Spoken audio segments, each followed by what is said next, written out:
Hey everyone, welcome to this $1,400 stimulus check update, third stimulus package update, a little bit on the fourth potential stimulus package update, and talking about what's going to happen this week, specifically in the House of Representatives, what Nancy Pelosi and the House of Representatives are going to be doing this week to get this bill passed as fast as they possibly can. Hey everyone, my name is Randy. Welcome back to the Late Night Grind, a YouTube channel that I'm covering these stimulus package updates. So if you are a returning subscriber, go ahead, smash that thumbs up button. I really appreciate you guys doing that. You've been doing such a good job at it. And if you're new to the channel, please consider subscribing. All you gotta do is hit that subscribe button, and don't forget to tap that bell notification icon. That will let you know when I put out a new video, which I do when I get some new information about these stimulus packages. And before we get into it, I did want to let you guys know that just the other day I put out a video explaining what the possibility would be if you would take your $1,400 stimulus check and possibly a little bit more money and actually invested it. I go over some long-term investment calculations, and it gets really interesting to see what happens if you are able to actually take some of that money and forgo spending that money right now and invest it into something that's typically been safe and secure and great for the long term. So I'll link that video up here. You can go check that out when you're done watching this update and see if that's something that you guys might be interested in. Other than that, let's get into it. All right, so this week is going to be a very big week for the House of Representatives. So they're actually getting started working on this on Monday morning. They are basically taking the rest of the committee information and putting it with the draft of the bill that was already created and taking it to the House, which all the representatives will get to continue to look over and give their ideas, their thoughts, if they want to change or add amendments to anything. But mainly what Nancy Pelosi is interested in is seeing how fast that she can get a vote on the floor. This is expected to pass the House of Representatives pretty easily. The Democrats have a big enough majority that it should be able to pass, even if all of the Republicans vote no. There's really nothing standing in their way of this passing the House of Representatives. In fact, Nancy Pelosi said that she expects to have a vote at the latest on a Friday the 26th. But she did make a note last week of saying that if it came to it, they would even vote over the weekend. So right now, the House of Representatives are going to be the focus of all the media attention and what they're doing with this stimulus package before they pass it and hand it over to Chuck Schumer in the Senate. So what Chuck Schumer is interested in is basically doing the same thing, getting it passed as soon as possible. The first thing he's actually going to do is actually look to rubber stamp it, where basically they'll take the bill that was passed from the House of Representatives and show it to all the senators and say, can we pass it? Hand say yes, hand say no.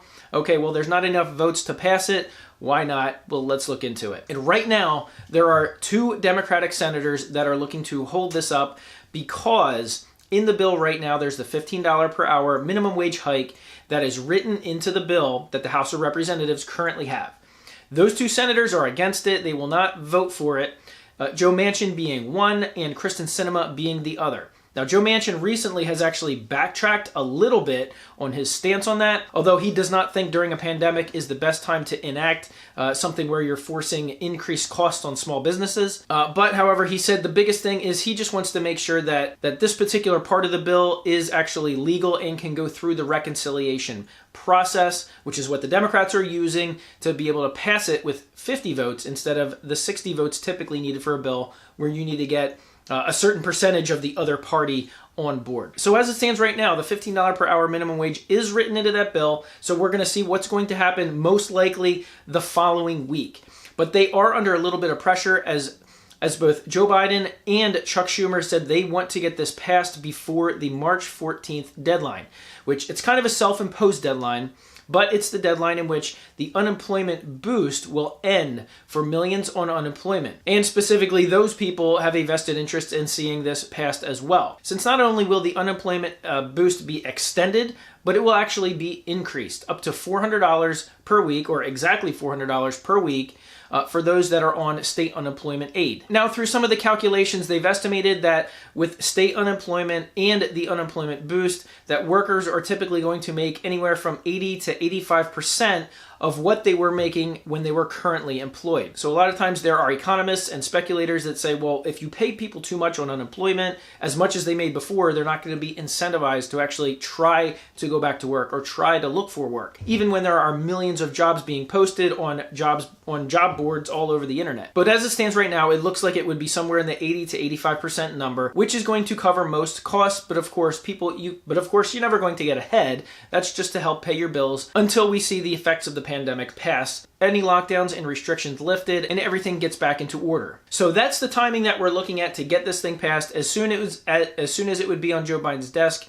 he would sign it and it would go into law. And of course, it's going to take 1, 2, possibly 3 weeks for them to send out the payments for the direct checks, the $1,400 stimulus checks. Direct deposits would go out right away. Typically, last time it only took about 3 to 5 days for millions, even tens of millions of people to begin receiving it. The paper checks went out a couple of weeks later, same with the debit card. And what I just heard within the last day or two is that the monthly payments for the child tax credits, the IRS is actually currently setting up a system where they would be able to, once it's set up, send the monthly payments for the dependents that are listed on your account and be deposited to you directly. Now, they do have a little bit of time because as of right now, they're looking to start that in July. And those payments would go from July to December, in which you would get approximately half of the value of the child tax credit. The other half will be able to be claimed when you do your 2021 taxes. Right now, this is only a 1-year deal. However, some lawmakers are pushing to make this a permanent thing,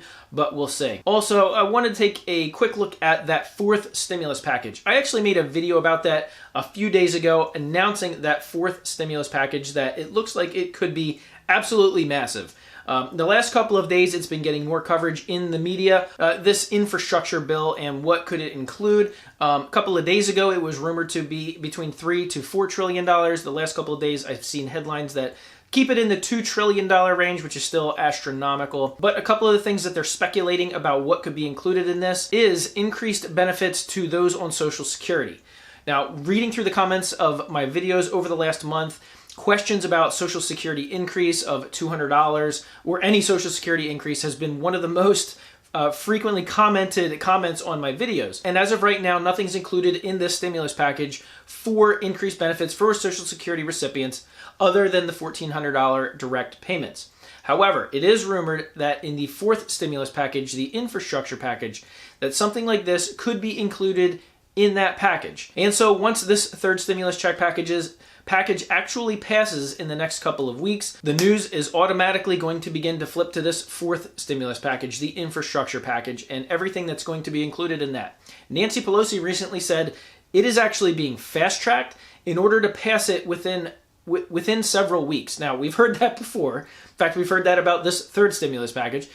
So who knows how long it would actually take to get through. And depending on what is going to be included, all Democrats may not be on board with it. So we're going to take a look at if the Democrats actually do try to go through with this fourth huge stimulus plan for infrastructure, are they going to have to go through the reconciliation process once again in order to be able to pass it? Because another $2 trillion in spending, it almost doesn't matter what's included in it. You're not going to get Republicans on board with that. That's what I got for today, guys. I hope you enjoyed this video. I'm trying to keep you as updated as possible as the news comes out. So if you're not subscribed to this channel, go ahead, click that subscribe button and the bell notification icon so you'll be notified when I release a new video. Don't forget to check out the videos that I pinned up here, especially go check out how to turn that $1,400 stimulus check into essentially a lifetime of passive income. It's really fun to play with those numbers. Go check out that video. In the meantime, smash the thumbs up button. I'd really appreciate it, and I'll see you guys on the next video.